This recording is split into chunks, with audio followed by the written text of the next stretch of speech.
우시아 손으로 향로를 잡고 분향하려 하다가 화를 내니 그가 제사장에게 화를 낼 때 여호와의 전 안 향단 곁 제사장들 앞에서 그의 이마에 나병이 생긴지라 이렇게 말하는 거예요.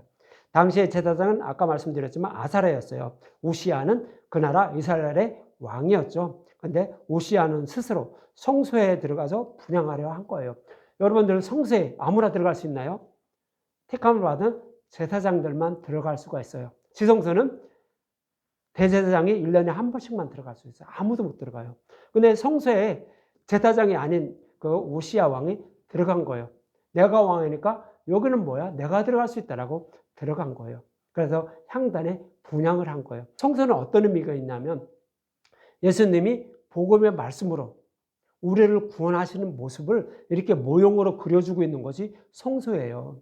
그래서 거기는 아무도 못 들어가고 택함을 받은 제사장 직분을 수행하는 자들만 들어갈 수 있는 거예요. 다른 사람이 들어가게 되면 그것은 복음을 배척한 자들이에요. 예수님을 모르는 자들이에요. 오직 예수님이 수행할 일, 행하여 주실 일을 그 성소 안에 담겨져 있는 거예요. 그래서 성소에는 뭐가 있죠? 떡상이 있어요. 떡상은 예수님 십자가에서 죽으시는 모습을, 그래서 율법을 복음으로 바꿔주는 모습을 이렇게 그려주고 있는 것이 떡상이에요.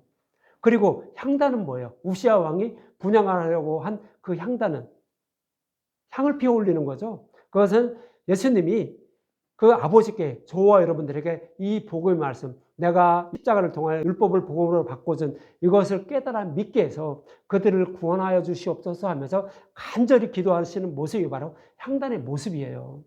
예수님이 행하여 주실 일이라고요. 그것도. 그랬는데 우시아 왕이 그것을 내 스스로 한다는 거죠. 그것은 예수님을 통해서만, 우리의 기도도 예수님을 통해서만 우리의 기도를 받으시는 거예요. 그런데 스스로 예수님이 통하지도 않고도 내가 기도하면 하나님 받을 거야 라고 이렇게 생각하고 있는 거예요. 아니요. 예수님이 십자가에서 휘장을 열어주셨기 때문에 그것을 통해서만 들어가서 하나님이 우리의 기도를 받는 거예요. 그래서 우리가 기도할 때 끝에 뭐라고 해요? 예수님의 이름으로 기도한다고요. 우리가 직접 내가 기도해서는 받는 것이 아니에요. 예수님을 통해서만 받기 때문에 기도 끝날 때 예수님의 이름으로 기도드립니다 라고 이렇게 하는 거예요. 예수님을 통해서만 받는데 우시아 왕은 그렇지 못한 거죠. 그리고 또 등잔 때는 뭐예요? 복음의 말씀을 계속 우리에게 전하게 하고 듣게 해서 예수님이 깨달아 믿게 만들어주는 거예요. 그래야만 우리는 어떻게 돼요? 그러니까 예수님이 그것을 기름을 준비할 수 있도록 만들어 주셔야만 우리는 열린 하늘문을 통해서 신랑이 왔을 때 바로 같이 들어갈 수 있는 그런 자들이 된다는 거예요. 이래서 성서에서는요, 다 예수님이 행하여 주실 일을 그렇게 그려주고 있는 거예요. 그래서 아무나 못 들어가요. 택함을 받은 제사장들만 들어가는 거예요. 그런데 우시아가 예수님을 통해서만 할 수 있는 것을 스스로 할 수 있다라고 그렇게 생각한 거예요. 이 얘기는 뭐예요? 복음을 모르는 거예요. 예수님을 배척한 자들이라고요. 그래서 결국 어떻게 돼요? 우시아 왕은 이마에 나병이 생겨요.